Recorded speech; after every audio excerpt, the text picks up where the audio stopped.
Namo tassa bhagavato arahato sama sambuddhassa. Namo tassa bhagavato arahato sama sambuddhassa. Namo tassa bhagavato arahato sama sambuddhassa. Terpujilah Sang Buddha yang Maha Suci yang telah mencapai penerangan sempurna. Terpujilah Sang Buddha yang Maha Suci yang telah mencapai penerangan sempurna. Terpujilah Sang Buddha yang Maha Suci yang telah mencapai penerangan sempurna. Upasaka Pandita, Bapak Ibu dan saudara-saudara sedama, terimalah salam kasih dalam Dhamma. Namo Sang Yang Adi Budaya, Namo Buddhaya. Suatu karma baik, karena di pagi hari ini kita semua masih dapat bersama-sama merasakan kesehatan, kebahagiaan, dan tentunya kesempatan untuk bersama-sama mengulang kembali ajaran-ajaran dari Sang Buddha. Dimulai dari niat para upasaka pandita, Bapak Ibu dan saudara-saudara sedama, untuk datang ke wihara dengan memiliki motivasi yang baik, tentunya untuk meningkatkan keyakinan kita terhadap Triratna. Kemudian mendaraskan parita sebagai wujud, sebagai pengulangan tentang ajaran-ajaran Buddha, dan dilanjutkan dengan praktek dhamma langsung, praktek dhamma yang langsung, yaitu melalui praktek hening ya, meditasi. Dengan memahami praktek dhamma yang langsung lewat meditasi, setidaknya kita dapat mengetahui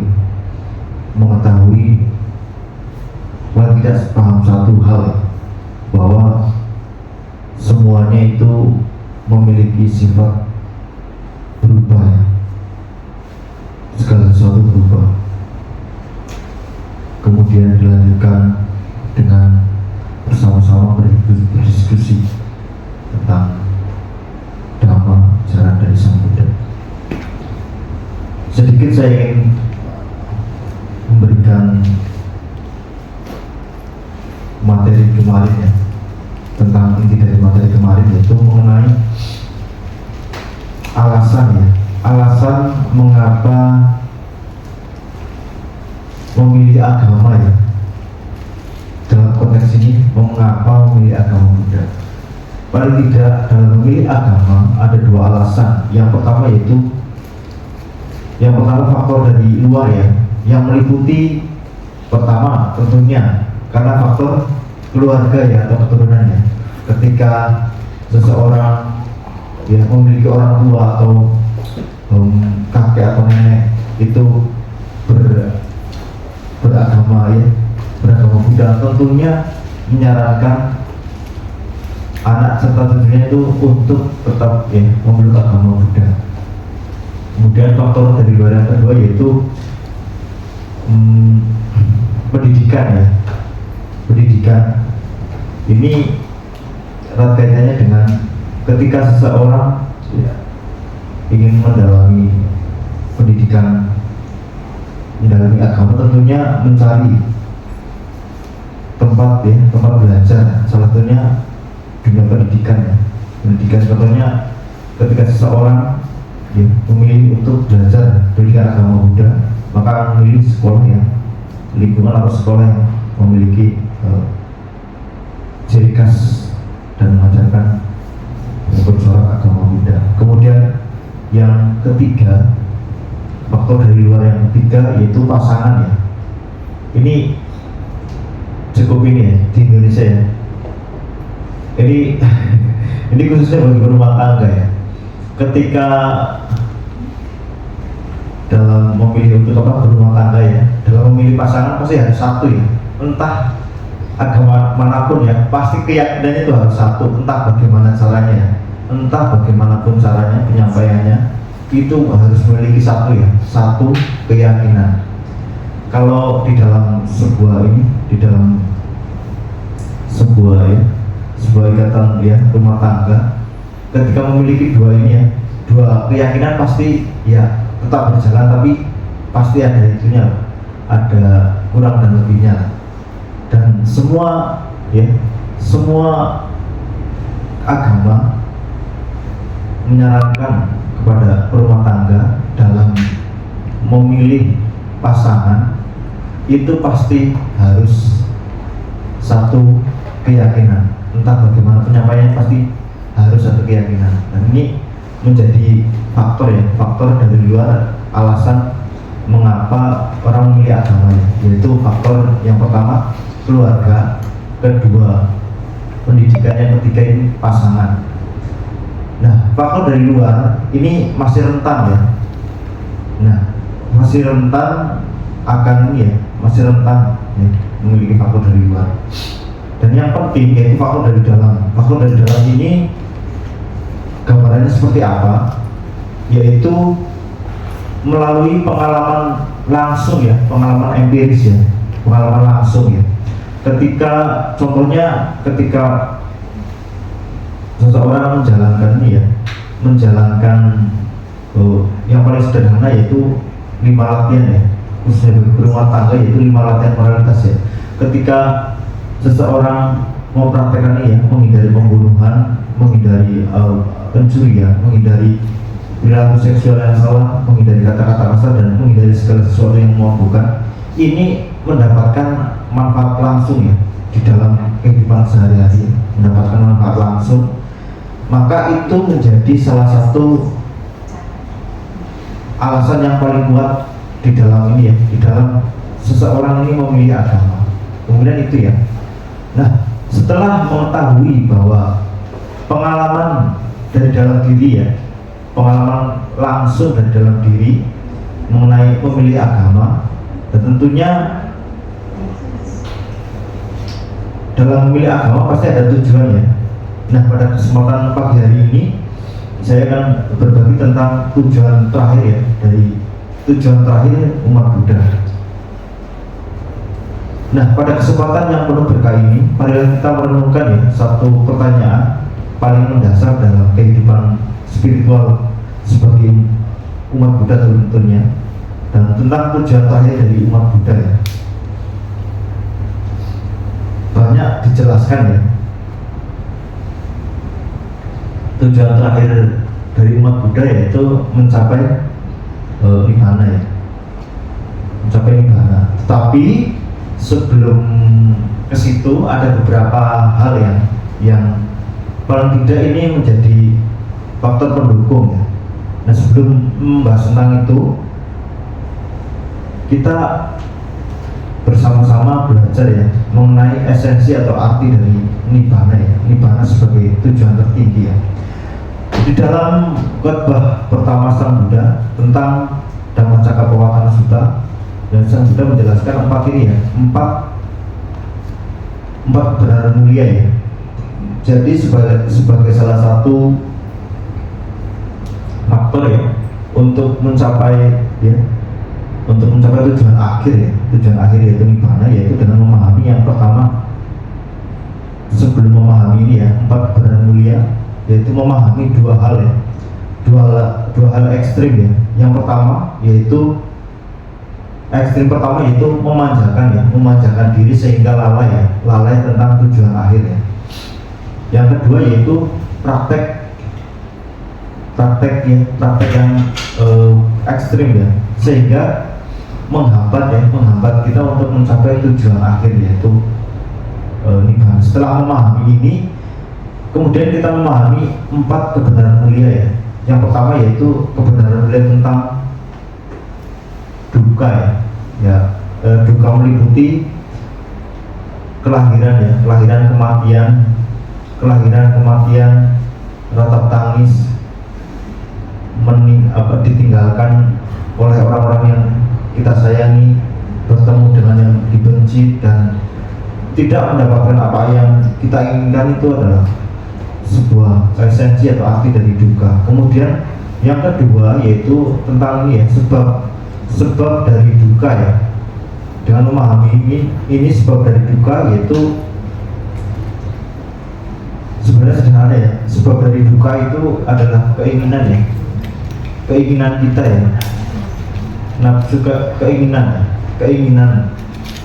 kita, karena keinginan adalah sumber dari penderitaan Berkaitan tentang kebenaran mulia yang ketiga, yaitu tentang lenyapnya keinginan ya. Lenyapnya keinginan ini dengan mengerti ya, bahwa kita ketika kita masih punya keinginan, pasti kita akan terlahir ya, terlahir kembali ya, terlahir kembali ya. Dan bagaimana menjalankan ini, menjalankan dan untuk ini ya, mengurangi keinginan tersebut, yaitu dengan menjalankan 8 ya, praktek 8 jalan utama ya. Dimulai dari pandangan yang benar terlebih dahulu, kemudian pikiran benar. Setelah pandangan dan pikiran yang benar, maka ucapan dan perbuatan ya, ucapan, perbuatan, usaha itu akan benar. Kemudian setelah usaha benar dan lain sebagainya, maka akan mendukung dalam meraih konsentrasi yang benar ya. Nah, Sang Buddha juga bersabda, inilah kebenaran mulia tentang lenyapnya duka ya, padamnya tanpa sisa dan berhentinya pelepasan kebebasan dari nafsu keinginan ya. Nah, jadi jelas tujuan akhir bukanlah sekedar memperbaiki ya dunia, melainkan mengakhiri siklus kelahiran dan kematian, yaitu siklus samsara ya. Salah satu cirinya apa? Ketika sebuah makhluk itu masih memiliki yang namanya keinginan, pasti akan kembali terlahir ya. Nah, sebaiknya kita mengurangi sedikit demi sedikit keinginan tersebut ya.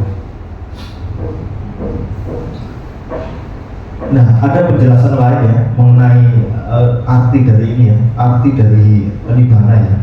Dijelaskan di dalam Udana ya, sebagai berikut. Ada paradigma sesuatu yang tidak dilahirkan, tidak menjadi dan tidak diciptakan dan tidak berbentuk ya. Jika tidak ada yang tidak dilahirkan itu, maka tidak akan mungkin ada jalan keluar dari yang dilahirkan. Dan Buddha menegaskan nibbana bukanlah surga, nibbana bukanlah alam, nibbana bukanlah tempat ya. Nibbana adalah kondisi padamnya keserakahan, kebencian dan kegelapan batin atau moha. Nah, yang paling sederhana ini dalam kehidupan sehari-hari ya, ketika seseorang ini ya mencapai nibbana ya, ini contoh yang paling sederhana ya. Ketika Bapak, Ibu dan saudara-saudari sedama di satu momen terbebas dari ini ya, terbebas dari keserakahan, kebencian dan kegelapan batin, itulah yang dinamakan pencapaian nibbana ya. Nibbana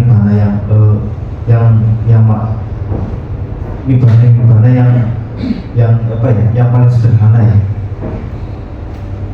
Dalam bentuknya apa? Yaitu pikiran kita netral ya. Jadi ketika ada respon yang kurang baik, kita tidak menanggapi respon tersebut dan tetap berpikiran ini ya, tetap berpikiran positif ya. Segala perilaku entah baik ataupun buruk seseorang terhadap kita memiliki respon yang positif ya. Itu salah satu pencapaian nibbana yang sederhana di dalam kehidupan sehari-hari ya. Dan di dalam Dhammapada, nibbana adalah kebahagiaan yang tertinggi ya. Kebahagiaan dunia bersifat sementara ya. Kebahagiaan surgawi juga tidak kekal ya. Tetapi nibbana adalah kebahagiaan yang tidak berubah ya. Nah, di sini ada satu pertanyaan mungkin ya, mengapa kita harus mencapai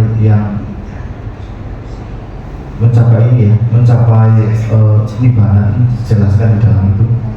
Dijelaskan di dalam Samhita Nikaya ya.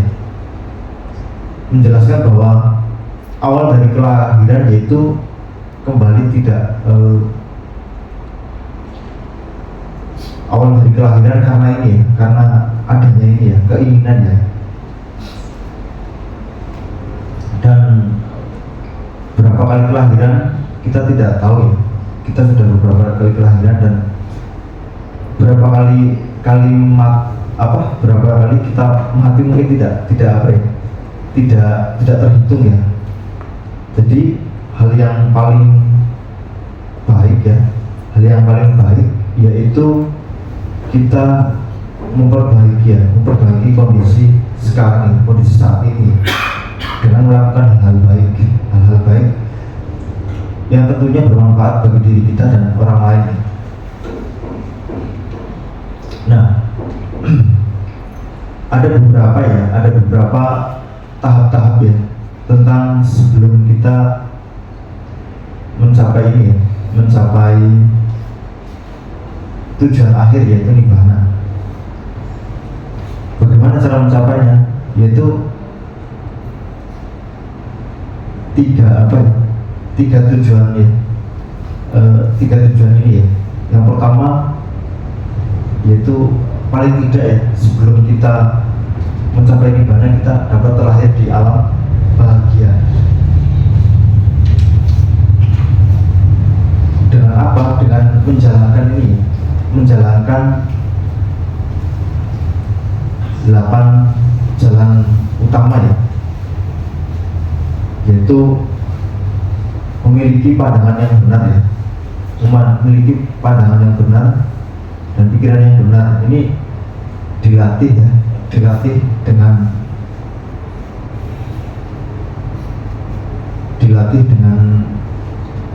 hening tadi ya, kondisi hening ya, atau meditasi ya. Mau nggak mau harus meditasi ya. Nah, sebelum kita mempraktekkan meditasi ada beberapa hal yang mendasar memang ya, yang perlu kita praktekkan, yaitu meliputi ya ucapan yang benar, kemudian perilaku kita harus benar, terus memiliki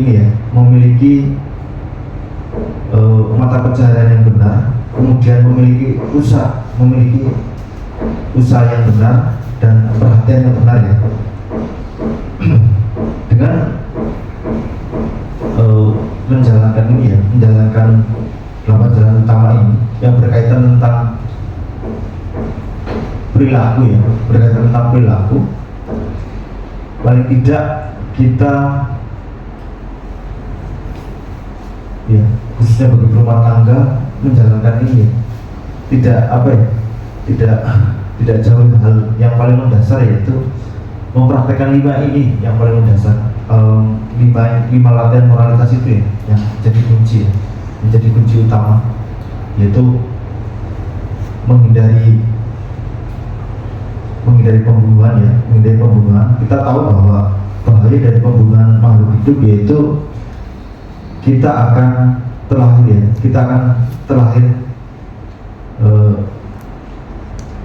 dengan kondisi yang tidak baik. Kita akan memiliki umur yang pendek. Kita akan sering sakit-sakitan, dan hal yang lebih membahayakan lagi, kita akan terpisah dari orang-orang yang kita sayangi, meliputi keluarga, teman, bahkan saudara. Dan kita memahami ya bahaya dari pencurian ya. Ketika seseorang melakukan suatu tindakan pencurian, ini akan membawa dampak yang negatif, terutama terhadap kepercayaan orang-orang di sekitarnya ya. Itu sudah menjadi sebab akibat ya, yang pasti. Kemudian dari bahaya dari pelanggaran perilaku seksual yang salah, akan memiliki banyak musuh dimanapun ya. Akan selalu bertemu dengan hal-hal yang kurang baik ya, hal yang kurang baik dan memiliki banyak musuh ya. Itu dampak buruknya dari perilaku seksual yang salah. Kemudian yang keempat itu mengenai kata-kata kasar ya. Tindakan kata-kata kasar ini memiliki dampak yang kurang baik ya, terutama bagi diri kita dan lingkungan sekitar kita. Karena diawali dari kata-kata yang kasar dan tidak baik itu akan menjadi bibit ya, bibit dari pertengkaran ya. Dan yang kelima yang mendasar yaitu bahaya dari mengkonsumsi ya sesuatu ya yang membuat kita lalai ya, kita jadi lupa ini ya, lupa waktu ya, lupa waktu, dan itu suatu hal yang tidak dianjurkan ya. Nah, lebih bagus lagi ya untuk mencapai tujuan ya. Tujuan yang paling sebelum kita mencapai ini apa? Nibbana ya. Kita terlahir di alam-alam yang bahagia. Salah satunya di alam manusia ya. Nah, di sini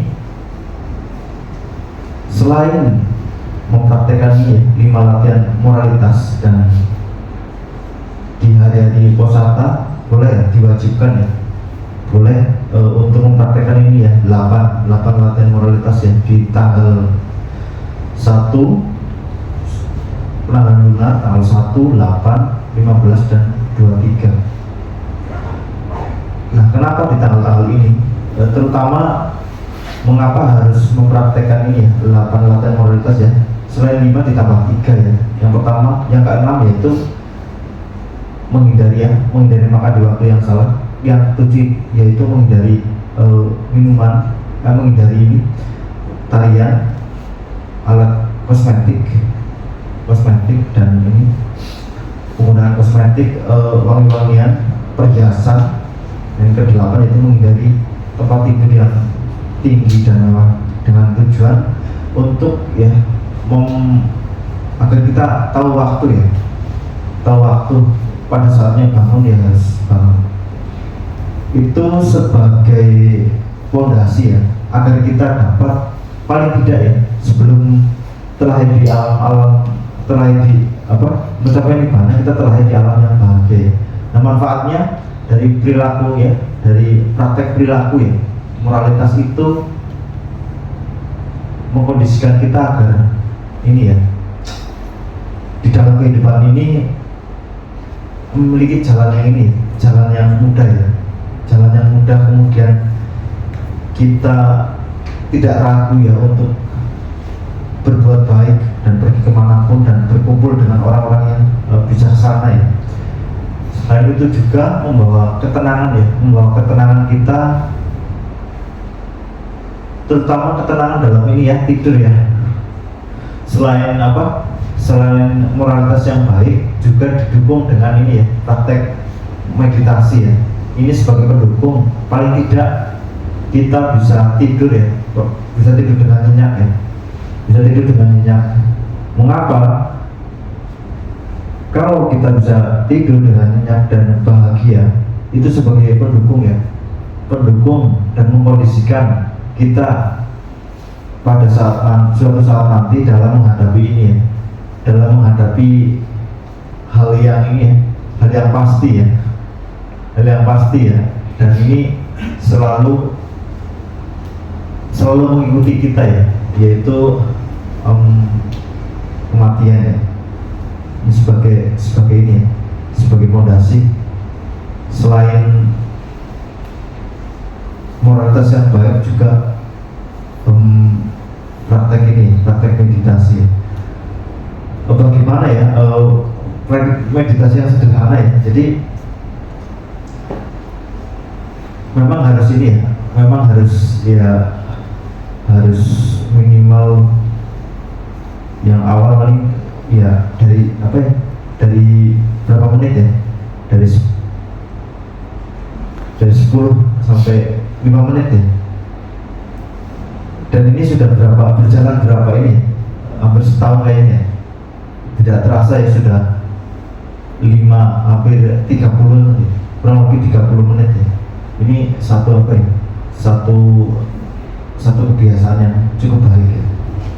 Paling tidak menyisakan waktu untuk itu. Nah, kembali lagi ke ini, ke tujuan akhir ya, tujuan akhir dari umat Buddha yaitu merelaksasi mencapai jalan mencapai nibbana ya. Rangkumannya yaitu dengan mempraktekkan ini ya, 3 latihan yaitu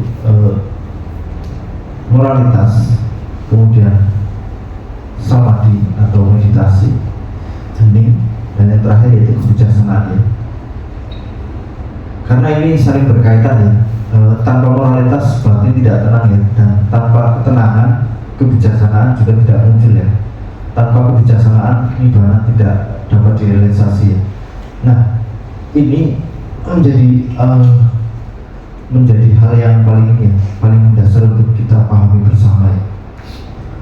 Nah, mengenai tahapan ya, mengenai tahapan tujuan akhir ya, ini dijelaskan oleh Sang Buddha, yaitu ini dari gambaran itunya dulu ya, dari gambaran yang paling umum ya, yang dijelaskan oleh Sang Buddha ya.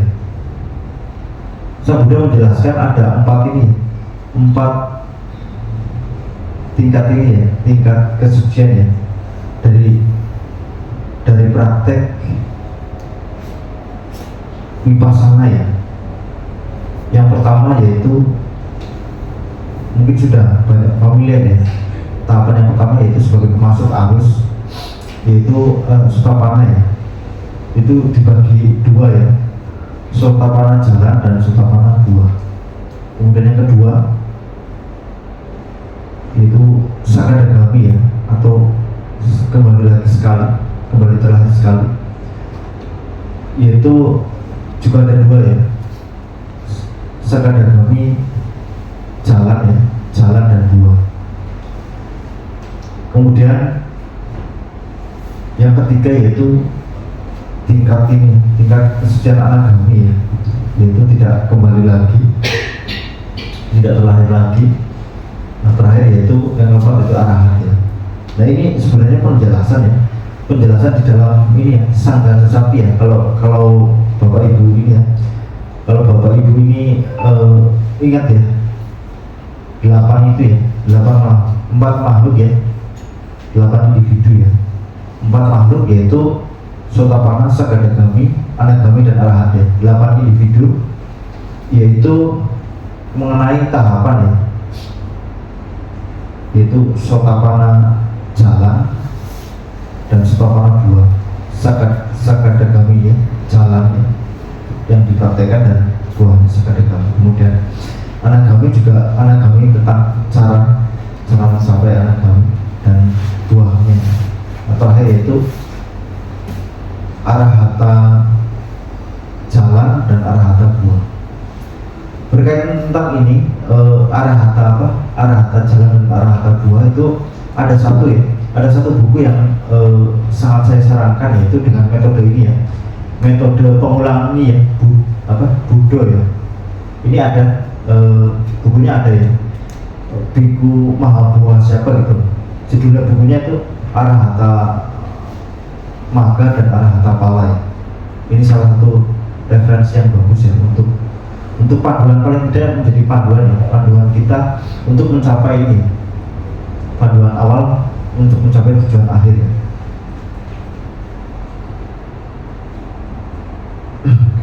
Dan ini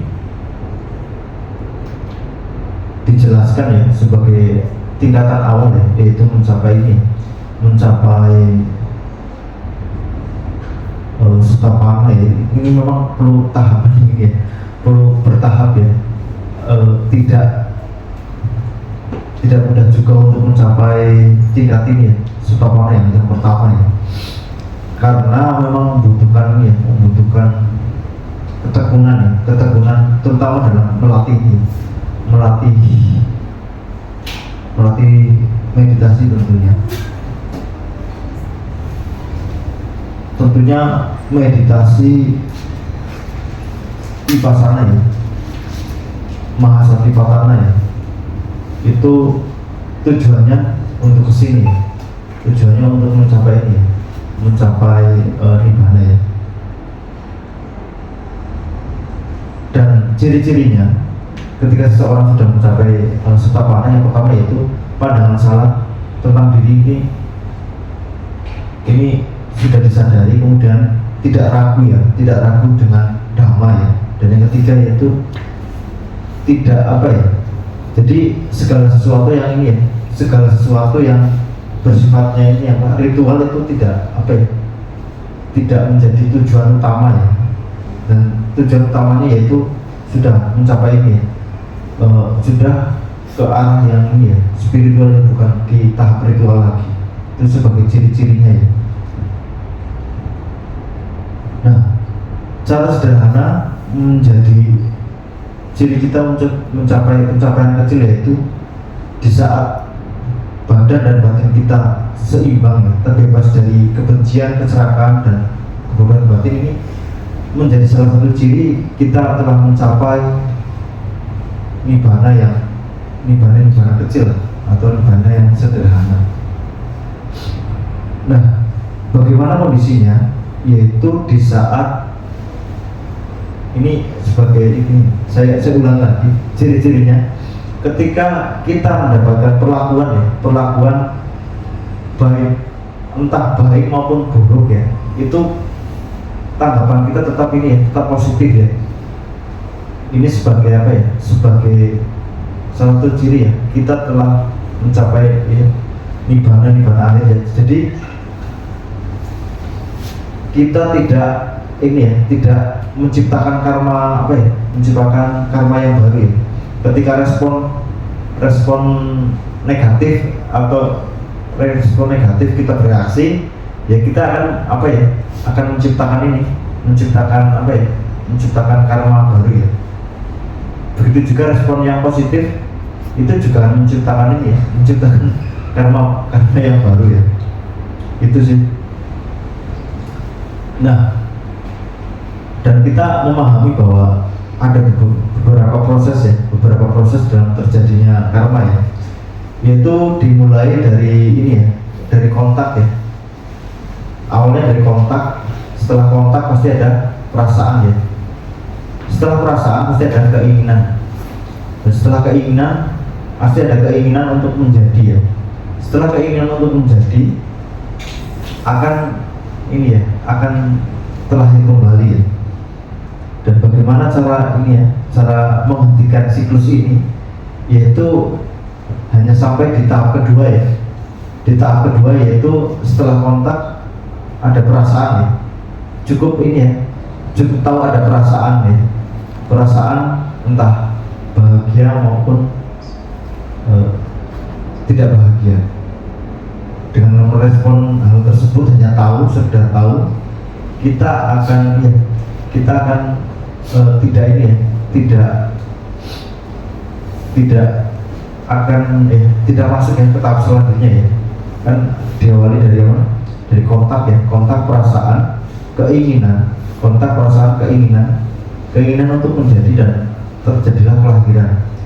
Dan ketika kita mendapatkan respon yang paling kita tanggapi yaitu respon yang tidak baik ya. Setelah kita kontak, responnya tidak baik, dan ketika kita mampu tidak ini ya, tidak bereaksi dan menganggap itu sebagai ini ya, sebagai hal yang baik, kita paling tidak ini ya, sebagai landasan kita untuk mencapai ini ya, untuk mencapai nibbana yang sederhana. Dan ketika kita ingin mencapai nibbana yang akhir ya, nibbana yang sesungguhnya, kita juga wajib ya, ketika kita memiliki kesempatan, yaitu mempraktekkan moralitas ya, mempraktekkan moralitas tentang hal-hal baik ya, dari berdana, praktek moralitas, meditasi, dan yang lain ya. Kita wajib mengarahkan ya, yaitu dengan pelimpahan jasa ya, kurang lebih seperti ini ya. Dengan kebajikan ini semoga mengkondisikan kebahagiaan dan kesejahteraan hingga tercapai nibbana. Dan saya berbagi kebajikan ini kepada kedua orang tua, guru, sahabat, semua undian, semua dewa dan semua makhluk ya. Ini dengan tujuan apa? Sebelum kita mencapai nibbana akhir ya, paling tidak ya, kita memiliki kesempatan untuk terlahir kembali di alam-alam bahagia ya. Nah, alam bahagia yang menjadi tujuan yang sangat baik yaitu yang kita dapatkan saat ini, yaitu alam manusia ya. Di alam manusia berkumpul dengan ya,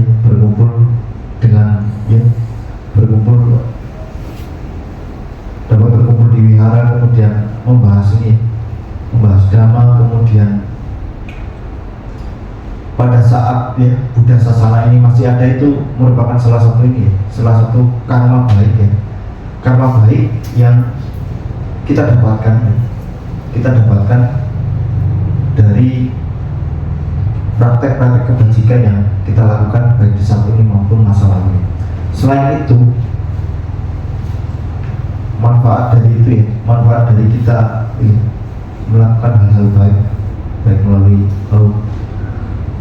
moralitas maupun meditasi dan yang lainnya, yaitu ada hal-hal baik yang patut kita selalu bersyukur ya, yaitu kesehatan ya. Yang pertama kesehatan, yang kedua ketenangan batin, yang ketiga memiliki kemudahan tentunya dalam memperoleh kesejahteraan, yang terakhir yaitu yang sangat diharapkan, yaitu kembali terlahir di alam bahagia. Nah, salah satu ciri yang paling awal, salah satu ciri sebagai langkah awal dalam kita untuk mencapai ya nibbana yang sederhana, dijelaskan dalam ini ya, awal dari kehidupan yang baik ya, di dalam Manggala Sutta ya. Di bait pertama itu sangat penting ya. Yang pertama itu tidak bergaul dengan yang tidak bijaksana ya, kemudian bergaul dengan yang bijaksana, dan setelah itu melakukan kebajikan dan memiliki batin yang tidak terguncang oleh kondisi duniawi ya.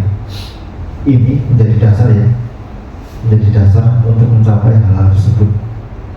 Yang lebih lengkapnya ini, kalau Bapak Ibu sempat ya, itu membaca ini Manggala Sutta ya, itu runutannya jelas ya, dari mulai awal hingga akhir ya. Itu tuntunan yang paling ini ya, yang sederhana dan mudah dipahami ya, di dalam Manggala Sutta ya. Itu paling tidak itu ya, membaca itu Manggala Sutta ya, itu dijelaskan dari awal hingga akhir ya, tentang tahap-tahapnya dan prosesnya. Nah, dari sini kita dapat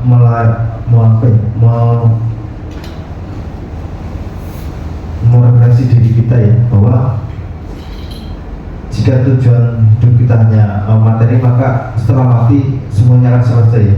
Jika tujuan hidup kita hanya surga, maka setelah pahala habis kita akan berpindah alam. Tetapi jika tujuan hidup kita adalah nibbana, maka itu adalah kebebasan mutlak ya. Ini dijelaskan di dalam Dhammapada juga, segala sesuatu yang berbentuk tidaklah kekal ya. Segala yang terbentuk adalah penderitaan. Segala fenomena adalah tidak memiliki inti ya, atau tanpa diri. Dan ketika kita memahami hal ini, paling tidak kita dapat mengerti tujuan akhir ya, dari Imam Buddha ya. Sebelum mencapai tujuan akhir, yaitu kita paling tidak ya mencapai ini yang di alam manusia ini 3 ya, yaitu kesehatan, kesehatan, kebahagiaan dan kesejahteraan ya. Dengan apa? Dengan melakukan ini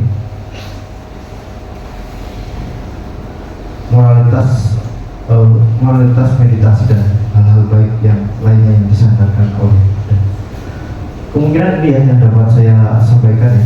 Tidak lupa saya mengingatkan kembali kepada Bapak Ibu dan saudara-saudari sedama untuk selalu menjaga kesehatan dengan baik ya, karena kondisinya memang dari kemarin ya, dilihat dari kondisinya kemarin itu apa masih sering ya curah hujan ya di tubuh kita pun akan memiliki respon yang selalu berubah. Dan itu apa udah mulai ya, mungkin batuk udah mulai ini ya, batuk sudah mulai ini ya, soalnya ada beberapa yang sudah ini ya, sudah kena batuk ya. Agar kita selalu menjaga kesehatan kita dengan baik dengan ya tiga membagi waktu ini ya. Ada waktu untuk serius, ada waktu untuk istirahat, dan waktu untuk jeda. Waktu jeda kita gunakan untuk hal-hal seperti ini ya.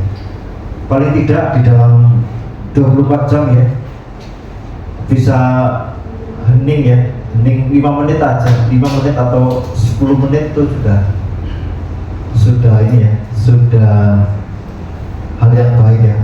Paling tidak kalau dikembangkan itu akan menjadi hal yang bermanfaat untuk kita. Dan berkaitan tentang kesehatan, yaitu nggak memilih dan mengkonsumsi makanan dan minuman yang dibutuhkan oleh tubuh. Kemungkinan itu yang dapat saya sampaikan. Kurang dan lebihnya saya ucapkan terima kasih. Selamat pagi. Namo Buddhaya. Namo Buddhaya. Namo Buddhaya atas khotbah